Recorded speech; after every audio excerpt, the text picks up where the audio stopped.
Genesis 26.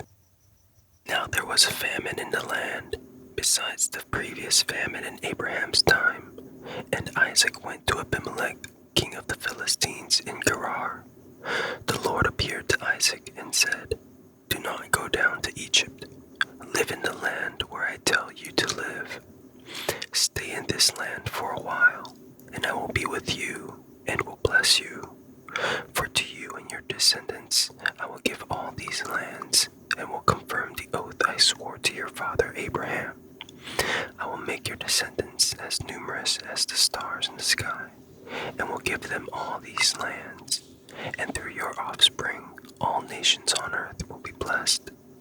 Because Abraham obeyed me and did everything I required of him, keeping my commands, my decrees, and my instructions." So Isaac stayed in Gerar. When the men of that place asked him about his wife, he said, "She is my sister," because he was afraid to say, "She is my wife."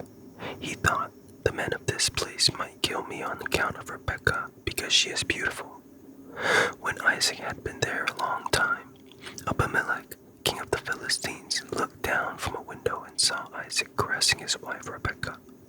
So Abimelech summoned Isaac and said, "She is really your wife. Why did you say she is my sister?" Isaac answered him, "Because I thought I might lose my life on account of her." Then Abimelech said, "What is this you have done to us? One of the men might have well slept with your wife, and you would have brought guilt upon us." So Abimelech gave orders to all the people, "Anyone who harms this man or his wife shall surely be put to death."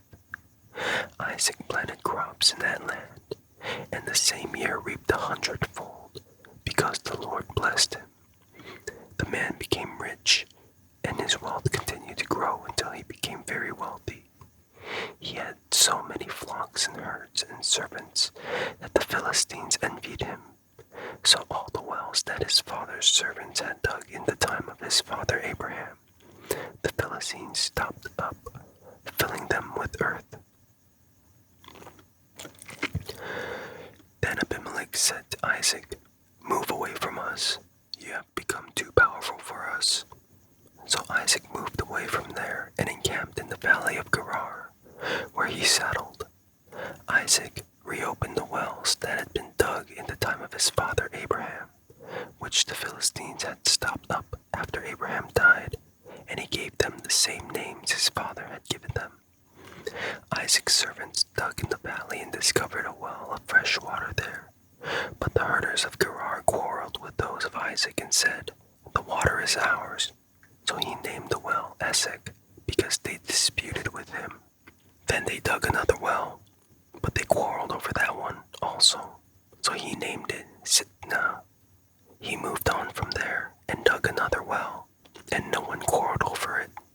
He named it Rehoboth, saying, "Now the Lord has given us room, and we will flourish in the land." From there he went up to Beersheba. That night the Lord appeared to him and said, "I am the God of your father Abraham. Do not be afraid, for I am with you.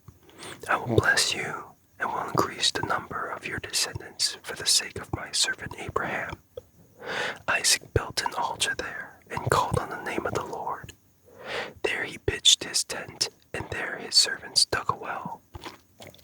Meanwhile Abimelech had come to him from Gerar with Ahuzzath, his personal advisor, and Phicol, the commander of his forces. Isaac asked them, "Why have you come to me, since you were hostile to me and sent me away?" They answered, "We saw clearly that the Lord was with you, so we said, 'There ought to be a sworn agreement between us and you. Let us make a treaty with you that you will do us no harm, just as we did not harm you, but always treated you well and sent you away peacefully. And now you are blessed by the Lord.'" Isaac then made a feast for them, and they ate and drank. Early the next morning the men swore an oath to each other. Then Isaac sent them on their way, and they went away peacefully. That day Isaac's servants came and told him about the well they had dug. They said, "We found water." He called it Sheba, and to this day the name of the town has been Beersheba.